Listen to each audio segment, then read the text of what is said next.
اسمي بسام الغراوي. حضرت إلى الأردن لإنشاء مصنع.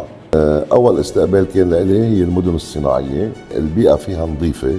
في عنا منطقتين مهمين لهالشغلة هيدي. أنا اخترت مأدبة لأنه حقيقة الجو تبعها كتير نظيف، وبتساعدني على قربة للمطار، وبتساعدني على تحركات تصدير للدول العربية. كانت خطوات إيجابية، منسجمين معي، فهن قدموا لي كثير اشياء، سهلوا لي علي الطريق. كانت المدن الصناعيه هن داعمين لإلي لحتى تقدر تليق بوضع صناعاتي. انا اؤمن انه لن تنجح المؤسسات الا باهل البلد، فاهل البلد شغله عنوان كثير كبير. البنيه التحتيه مهيئه لكل شيء.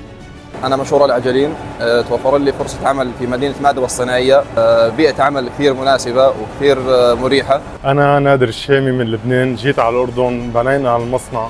إن شاء الله مصنعنا موفق وناجح بفضل البنية التحتية والعمالة والكفاءة الأردنية، وإن شاء الله بنكون قيمة مضافة لهالبلد الأردن.